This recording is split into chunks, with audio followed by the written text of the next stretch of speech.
مومن پر اس کا اثر زکام کی صورت میں ظاہر ہوگا اور کافر کے جسم میں داخل ہو کر اس کے کانوں کے سوراخ سے نکلے گا۔ اس حوالے سے دوسرا قول یہ ہے کہ آسمان کے دھواں لانے سے مراد ہے کفار کی بھوک کی کیفیت، جیسا کہ حضرت ابن مسعود رضی اللہ عنہ نے فرمایا، دخان دھوئیں سے مراد کفار کی بھوک کی کیفیت ہے۔ جب نبی صلی اللہ علیہ وسلم نے ان کی مسلسل سرکشی اور ہٹ دھرمی کی وجہ سے ان کے خلاف دعا کی تو ان پر قحط آ گیا۔ بھوک کی شدت میں جب وہ آسمان کی طرف دیکھتے تو وہ ان کو دھوئیں کی طرح نظر آتا۔ پھر اللہ تعالیٰ نے نبی اکرم صلی اللہ علیہ وسلم کی دعا سے ان سے وہ کیفیت دور کر دی۔ اگر اس سے مراد قیامت کا دھواں ہوتا تو وہ ان سے دور نہ ہوتا۔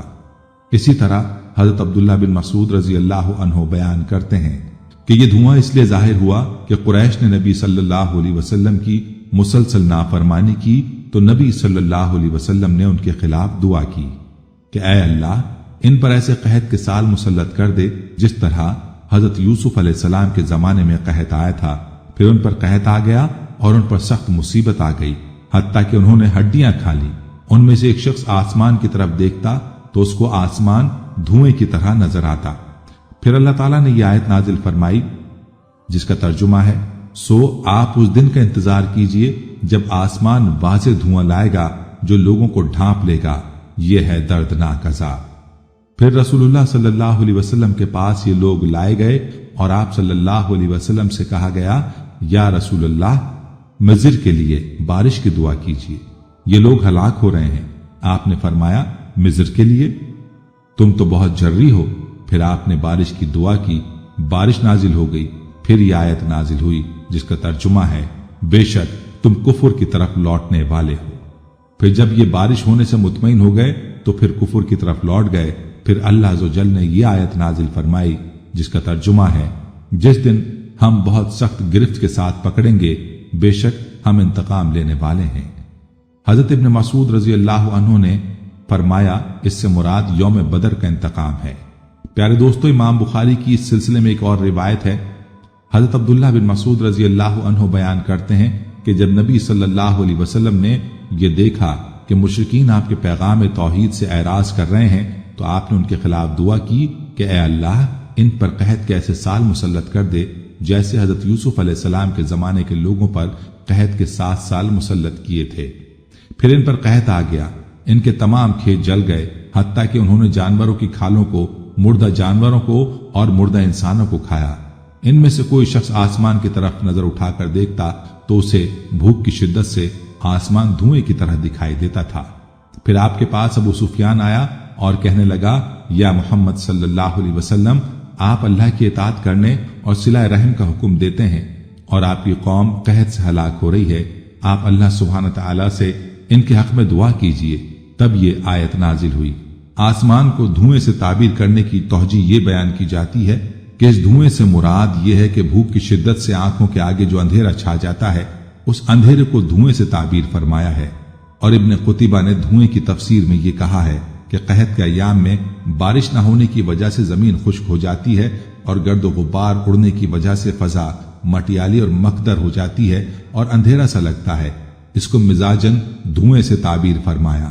دوسری وجہ یہ کہ عرب کے لوگ جو شر پھیلا رہے ہیں اس کو دھوئیں سے تعبیر کرتے ہیں۔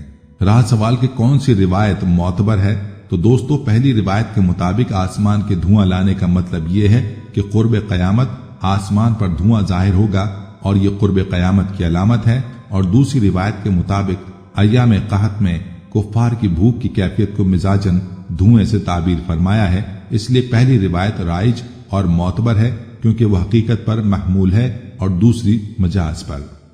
اس کے علاوہ پہلی روایت کو اس لیے بھی مانا جائے گا کہ پہلی روایت رسول اللہ صلی اللہ علیہ وسلم کا ارشاد ہے اور متعدد صحابہ اور فقہاء تابعین کا نظریہ ہے۔ دوسری روایت سے حضرت ابن مسعود رضی اللہ عنہ کا قول ہے۔ پیارے دوستو، یہ قیامت کی پہلی بڑی نشانی کے حوالے سے تفصیلی تذکرہ تھا۔ اب بات کرتے ہیں قیامت کی دوسری بڑی نشانی کی، تو یاد رہے کہ 10 بڑی نشانیوں والی حدیث میں نبی کریم صلی اللہ علیہ وسلم نے قیامت کی جو دوسری بڑی نشانی بتلائی وہ ہے دجال کا ظہور۔ یاد رہے کہ دجال کے فتنے کو اس کائنات کا سب سے بڑا فتنہ بتایا گیا ہے، جیسا کہ نبی کریم صلی اللہ علیہ وسلم کا فرمان ہے کہ اس دنیا میں دجال سے بڑا کوئی فتنہ نہیں ہوگا۔ تو آئیے دجال کے بارے میں آپ کو مکمل تفصیل بتاتے ہیں کہ دجال کی شکل و صورت کیسی ہوگی، دجال کے مکر کیا ہوں گے، وہ کہاں موجود ہے اور کہاں سے اس کا ظہور ہوگا اور اس کا قتل کون کرے گا۔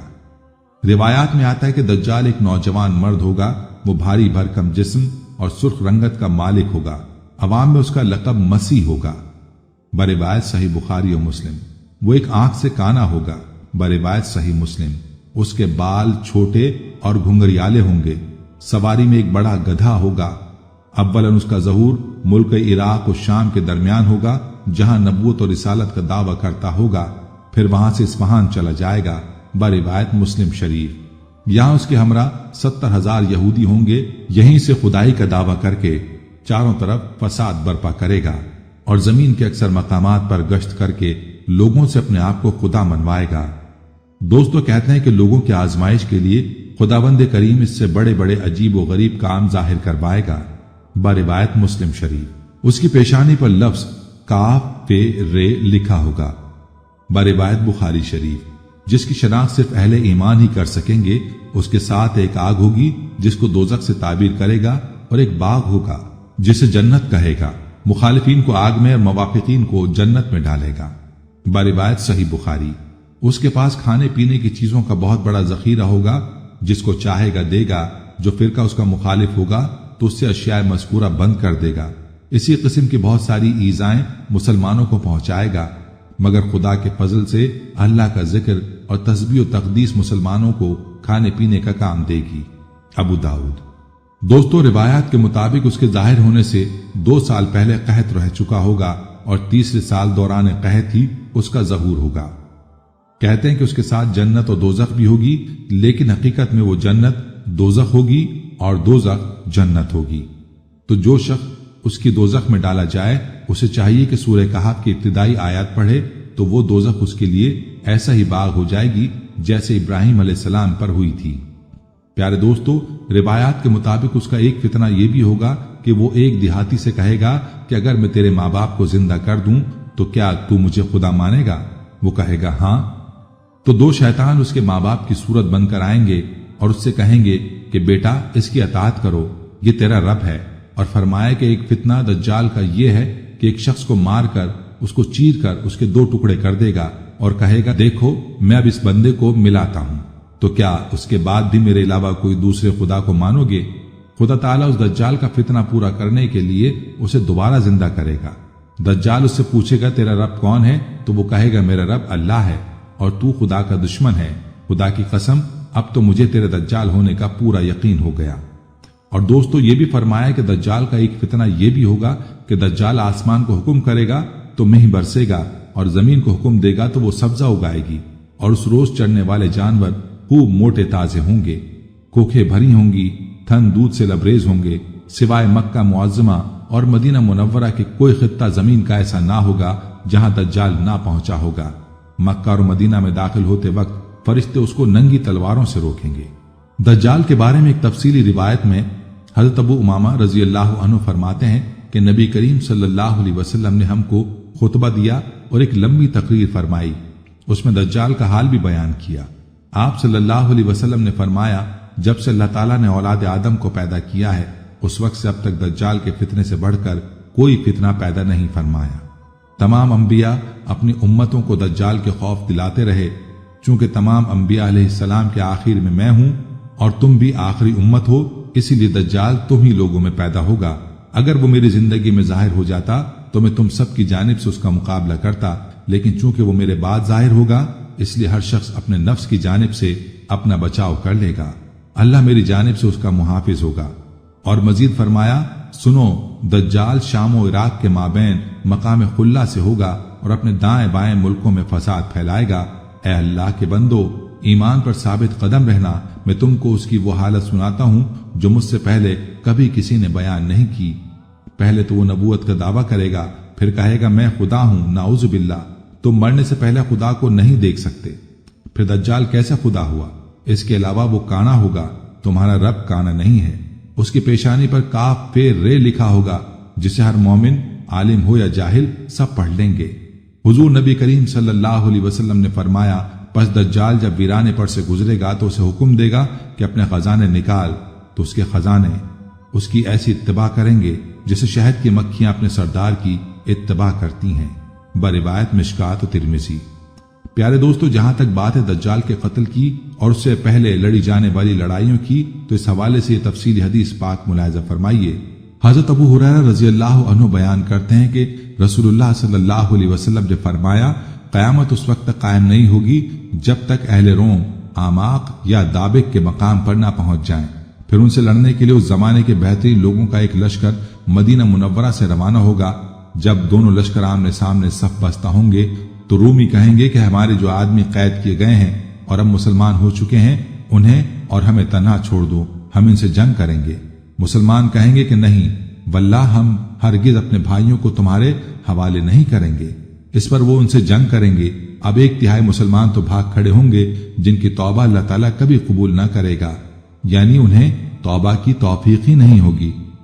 1/3 مسلمان قتل ہو جائیں گے جو اللہ کے نزدیک افضل الشہداء یعنی بہترین شہید قرار پائیں گے، اور باقی 1/3 مسلمان فتح حاصل کر لیں گے، جس کے نتیجے میں یہ آئندہ ہر قسم کے فتنوں سے محفوظ و مامون ہو جائیں گے۔ اس کے بعد جلد ہی یہ لوگ قسطنطنیہ فتح کر لیں گے اور اپنی تلواریں زیتون کے درخت پر لٹکا کر ابھی یہ لوگ مال غنیمت تقسیم کر رہے ہوں گے کہ شیطان ان میں چیخ کر یہ آواز لگائے گا کہ مسیح دجال تمہارے پیچھے تمہارے گھروں اور بستیوں میں گھس گیا ہے۔ یہ سنتے ہی لشکر دجال کے مقابلے میں قسطنطنیہ سے روانہ ہو جائے گا، لیکن یہ خبر غلط ہوگی۔ پھر جب یہ لوگ شام پہنچیں گے تو دجال واقعی نکل آئے گا۔ وہاں بھی مسلمان جنگ کی تیاری اور صفیں درست کرنے میں ہی مشغول ہوں گے کہ نماز فجر کی اقامت ہو جائے گی اور معاباد عیسیٰ ابن مریم علیہ السلام نازل ہو جائیں گے اور مسلمانوں کے امیر کو ان کی امامت کا حکم فرمائیں گے۔ اللہ کا دشمن دجال عیسیٰ علیہ السلام کو دیکھتے ہی اس طرح پگھل جائے گا جیسے نمک پانی میں گھلتا ہے۔ اگر عیسیٰ علیہ السلام اسے چھوڑ بھی دیتے تب بھی وہ گھل گھل کر ہلاک ہو جاتا، لیکن اللہ تعالیٰ اسے حضرت عیسیٰ علیہ السلام کے ہاتھوں قتل کروائے گا اور وہ اپنے نیزے پر اس کا خون لوگوں کو دکھلائیں گے۔ اس حدیث کو امام مسلم اور ابن حبان نے روایت کیا ہے۔ دوستو، دجال کے قتل کے حوالے سے ایک اور حدیث مسلم شریف میں یوں بیان ہوئی ہے کہ حق تعالی شانہ عیسیٰ علیہ السلام کو بھیجے گا۔ عیسیٰ علیہ السلام دمشق کی جامع مسجد کے سفید مینار کے پاس اتریں گے۔ دمشق کے شہر میں مشرق کی طرف زرد رنگ کا کپڑا پہنے ہوئے، اپنے دونوں ہاتھ 2 فرشتوں کے بازوں پر رکھے ہوئے حضرت عیسیٰ علیہ السلام اپنا سر جھکائیں گے تو پسینہ ٹپکے گا، اور جب اپنا سر اٹھائیں گے تو موتی کی طرح بوندیں بہیں گی۔ جس کافر کے پاس عیسیٰ علیہ السلام اتریں گے اس کو ان کے دم کی بھاپ لگے گی اور وہ مر جائے گا، اور ان کے دم کا اثر وہاں تک پہنچے گا جہاں تک ان کی نظر پہنچے گی۔ پھر عیسیٰ علیہ السلام دجال کو تلاش کریں گے اور اس کو باب اللد پر پائیں گے اور اس کو قتل کریں گے۔ پھر عیسیٰ علیہ السلام ان لوگوں کے پاس آئیں گے جن کو اللہ نے دجال سے بچایا اور شفقت سے ان کے چہروں کو سہلائیں گے اور ان کو خبر کریں گے ان مقامات کی جو جنت میں ان کے لیے رکھے گئے ہیں۔ پیارے دوستو، یہ تھی چند روایات جن میں آپ نے دجال کے حوالے سے تفصیل ملاحظہ فرمائی۔ چلیے اب آپ کو نبی کریم صلی اللہ علیہ وسلم کی وہ حدیث بتاتے ہیں جس میں قیامت کی 10 بڑی نشانیوں کا تذکرہ موجود ہے۔ یہ 10 نشانیاں ملاحظہ فرمائیے، اس کے بعد ہر نشانی کی تفصیل بھی آپ کو بتائیں گے۔ پیارے دوستو، حضرت حذیفہ ابن اسید غفاری رضی اللہ تعالی عنہ کہتے ہیں کہ ایک دن ہم لوگ آپس میں قیامت کا ذکر کر رہے تھے کہ نبی کریم صلی اللہ علیہ وسلم ہماری طرف آ نکلے اور پوچھا، تم لوگ کس چیز کا ذکر کر رہے ہو؟ تو صحابہ نے عرض کیا، ہم قیامت کا تذکرہ کر رہے تھے۔ تب آپ صلی اللہ علیہ وسلم نے فرمایا، یقیناً قیامت اس وقت تک نہیں آئے گی جب تک تم اس سے پہلے 10 نشانیوں کو نہ دیکھ لو گے۔ پھر آپ صلی اللہ علیہ وسلم نے ان 10 نشانیوں کو اس ترتیب سے ذکر فرمایا: نمبر 1 دھواں، نمبر 2 دجال، نمبر 3 دابۃ الارض، نمبر 4 سورج کا مغرب کی طرف سے نکلنا، نمبر 5 عیسیٰ ابن مریم کا نازل ہونا، نمبر 6 یاجوج ماجوج کا ظاہر ہونا، اور 6، 7ویں اور 8ویں نشانی کے طور پر آپ صلی اللہ علیہ وسلم نے 3 خسوف کا یعنی 3 مقامات پر زمین کے دھنس جانے کا ذکر فرمایا۔ ایک تو مشرق کے علاقے میں، دوسرے مغرب کے علاقے میں، اور تیسرے جزیرہ عرب کے علاقے میں۔ اور 10ویں نشانی جو سب کے بعد ظاہر ہوگی وہ آگ ہے جو یمن کی طرف سے نمودار ہوگی اور لوگوں کو گھیر کر ہانک کر زمین حشر کی طرف لے جائے گی، اور ایک اور حدیث میں یوں ہے کہ وہ ایک ایسی آگ ہوگی جو یمن کے مشہور شہر عدن کے آخری کنارے سے نمودار ہوگی اور لوگوں کو ہانک کر زمین حشر کی طرف لے جائے گی۔ نیز ایک روایت میں 10ویں نشانی کے طور پر یمن کی طرف سے یا عدن کے آخری کنارے سے آگ کے نمودار ہونے کے بجائے ایک ایسی ہوا کا ذکر کیا گیا ہے جو لوگوں کو سمندر میں پھینک دے گی۔ مسلم۔ پیارے دوستو، آپ نے اس روایت میں قیامت کی 10 بڑی نشانیاں ملاحظہ فرمائی۔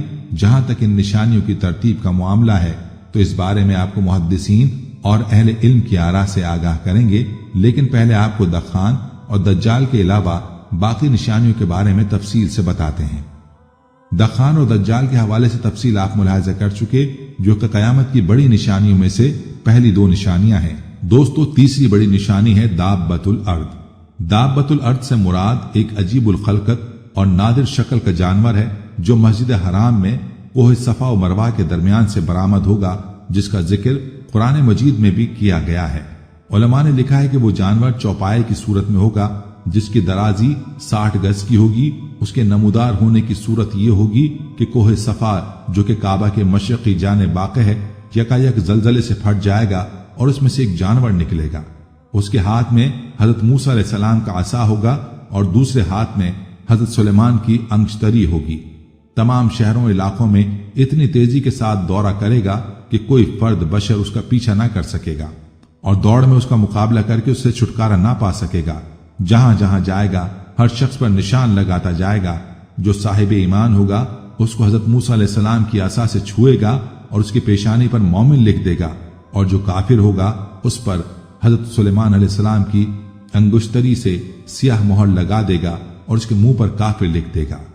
پیارے دوستو، تفسیر ابن کثیر کے مطابق جس جانور کا یہاں ذکر ہے یہ لوگوں کے بالکل بگڑ جانے اور دین حق کو چھوڑ بیٹھنے کے وقت آخری زمانے میں ظاہر ہوگا، جبکہ لوگوں نے دین حق کو بدل دیا ہوگا۔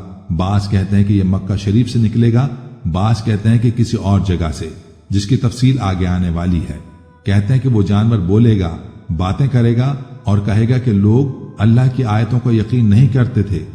ابن جریر اسی کو مختار کہتے ہیں، لیکن اس قول میں نظر ہے، واللہ عالم۔ ابن عباس کا قول ہے کہ وہ انہیں زخمی کرے گا، ایک روایت میں ہے کہ وہ یہ اور وہ دونوں کرے گا۔ یہ قول بہت اچھا ہے اور دونوں باتوں میں کوئی تضاد نہیں، واللہ عالم۔ دوستو، وہ احادیث جو دابۃ الارض کے بارے میں مروی ہیں ان میں سے کچھ ہم یہاں بیان کرتے ہیں۔ ابو داؤد میں دابۃ الارض 3 مرتبہ نکلے گا، دور دراز کے جنگل سے ظاہر ہوگا اور اس کا ذکر شہر یعنی مکہ تک نہ پہنچے گا، پھر ایک لمبے زمانے کے بعد دوبارہ ظاہر ہوگا اور لوگوں کی زبانوں پر اس کا قصہ چڑھ جائے گا، یہاں تک کہ مکہ میں بھی اس کی شہرت پہنچے گی۔ پھر جب لوگ اللہ کی سب سے زیادہ حرمت و عظمت والی مسجد الحرام میں ہوں گے، اسی وقت اچانک دفعتاً دابۃ الارض انہیں وہیں دکھائی دے گا کہ رکن مقام کے درمیان اپنے سر سے مٹی جھاڑ رہا ہوگا۔ لوگ اس کو دیکھ کر ادھر ادھر ہونے لگیں گے۔ یہ مومنوں کی جماعت کے پاس جائے گا اور ان کے منہ کو مثل روشن ستارے کے منور کر دے گا۔ اس سے بھاگ کر نہ کوئی بچ سکتا ہے اور نہ کوئی چھپ سکتا ہے، یہاں تک کہ ایک شخص اس کو دیکھ کر نماز کو کھڑا ہو جائے گا۔ یہ اس کو کہے گا کہ اب نماز کو کھڑا ہے، اب نماز کو کھڑا ہوا ہے، پھر اس کی پیشانی پر نشان کر دے گا اور چلا جائے گا۔ اس کے ان نشانات کے بعد کافر مومن کا صاف طور پر امتیاز ہو جائے گا، یہاں تک کہ مومن کافر سے کہے گا کہ اے کافر میرا حق ادا کر، اور کافر مومن سے کہے گا اے مومن میرا حق ادا کر۔ یہ روایت حذیفہ ابن اسید سے موقوفاً بھی مروی ہے۔ ایک دوسری روایت میں ہے کہ حضرت عیسیٰ علیہ السلام کے زمانے میں ہوگا، جبکہ آپ بیت اللہ شریف کا طواف کر رہے ہوں گے، لیکن اس کی اسناد صحیح نہیں ہے۔ صحیح مسلم میں ہے کہ سب سے پہلے جو نشانی ظاہر ہوگی وہ سورج کا مغرب سے نکلنا اور دابۃ الارض کا ضحیٰ کے وقت آ جانا۔ ان دونوں میں سے جو پہلے ہوگا اس کے بعد ہی دوسرا ہوگا۔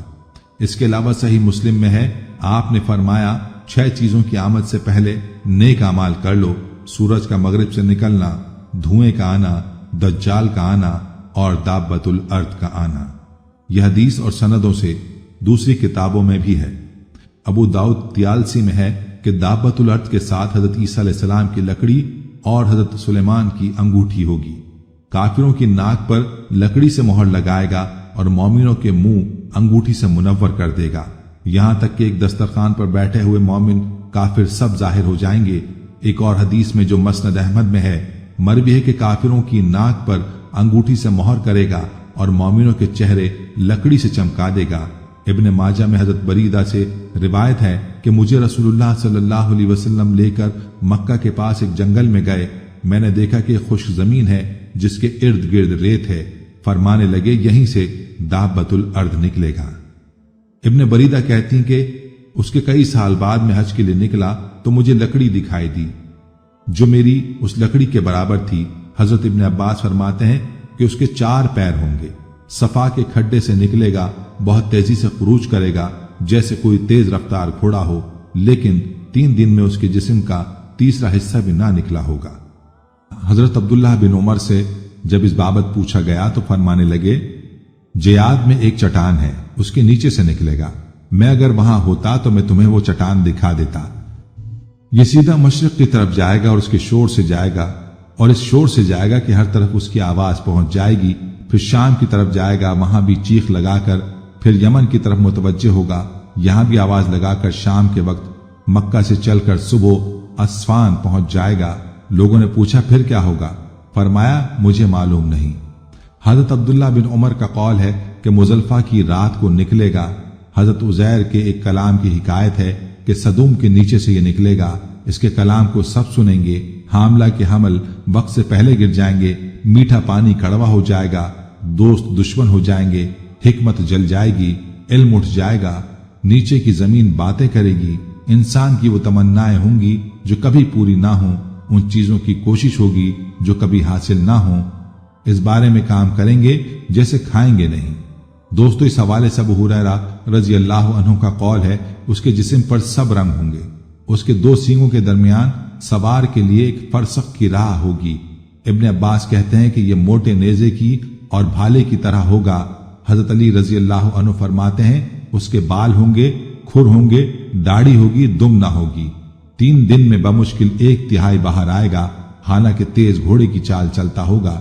اسی طرح ابو زبیر کا قول ہے کہ اس کا سر بیل کے سر کے مشابہ ہوگا، آنکھیں خنزیر کی آنکھوں سے مشابہ ہوں گی، کان ہاتھی جیسے ہوں گے، سینگ کی جگہ اونٹ کی طرح ہوگی، شتر مرغ جیسی گردن ہوگی، شیر جیسا سینہ ہوگا، چیتے جیسا رنگ ہوگا، بلی جیسی کمر ہوگی، مینڈھے جیسی دم ہوگی، اونٹ جیسے پاؤں ہوں گے، ہر 2 جوڑ کے درمیان 12 گز کا فاصلہ ہوگا۔ حضرت موسیٰ کی لکڑی اور حضرت سلیمان کی انگوٹھی ساتھ ہوگی۔ ہر مومن کے چہرے پر اپنے عصائے موسوی سے نشان کرے گا جو پھیل جائے گا اور چہرہ منور ہوگا، اور ہر کافر کے چہرے پر خاتم سلیمانی سے نشان لگا دے گا جو پھیل جائے گا اور اس کا سارا چہرہ سیاہ ہو جائے گا۔ اس طرح مومن کافر ظاہر ہو جائیں گے کہ خرید و فروخت کے وقت، کھانے پینے کے وقت لوگ ایک دوسرے کو اے مومن اور اے کافر کہہ کر بلائیں گے۔ دابۃ ایک ایک کا نام لے کر ان کو جنت کی خوشخبری یا جہنم کی بدخبری سنائے گا۔ پیارے دوستو، یہ تھی تفصیل دابۃ الارض کے حوالے سے جو مختلف روایات میں بیان ہوئی ہیں اور آپ کی گوش گزار کی گئی۔ اب تذکرہ کرتے ہیں باقی کی نشانیوں کی۔ دوستو، قرآن پاک میں ارشاد باری تعالیٰ ہے جس کا ترجمہ ہے یہ اس کے سوا اور کس بات کے منتظر ہیں کہ ان کے پاس فرشتے آئیں یا خود تمہارا پروردگار آئے یا تمہارے پروردگار کی کچھ نشانیاں آئیں، مگر جس روز تمہارے پروردگار کی کچھ نشانیاں آ جائیں گی تو جو شخص پہلے ایمان نہیں لایا ہوگا اس وقت اسے ایمان لانا کچھ فائدہ نہیں دے گا، یا اپنے ایمان کی حالت میں نیک عمل نہیں کیے ہوں گے تو گناہوں سے توبہ کرنا مفید نہ ہوگا۔ اے پیغمبر، ان سے کہہ دو کہ تم بھی انتظار کرو، ہم بھی انتظار کرتے ہیں۔ پیارے دوستو، ان آیات میں اللہ تعالیٰ کافروں کو اور پیغمبروں کے مخالفوں کو اور اپنی آیات کے جھٹلانے والوں کو اور اپنی راہ سے روکنے والوں کو ڈرا رہا ہے کہ کیا انہیں قیامت کا انتظار ہے جبکہ فرشتے بھی آئیں گے اور خود اللہ قہار بھی۔ وہ بھی وقت ہوگا جب ایمان بھی بے سود اور توبہ بھی بیکار ہو جائے گی۔ بخاری شریف میں اس آیت کی تفسیر میں رسول اللہ صلی اللہ علیہ وسلم فرماتے ہیں قیامت قائم نہ ہوگی جب تک کہ سورج مغرب سے نہ نکلے۔ جب یہ نشان ظاہر ہوگا تو زمین پر جتنے لوگ ہوں گے سب ایمان لائیں گے، لیکن اس وقت کا ایمان محض بے سود ہے۔ پھر آپ نے یہی آیت پڑھی اور حدیث ہے جب قیامت کی 3 نشانیں ظاہر ہو جائیں تو بے ایمان کو ایمان لانا، خیر سے رکے ہوئے لوگوں کو اس کے بعد نیکی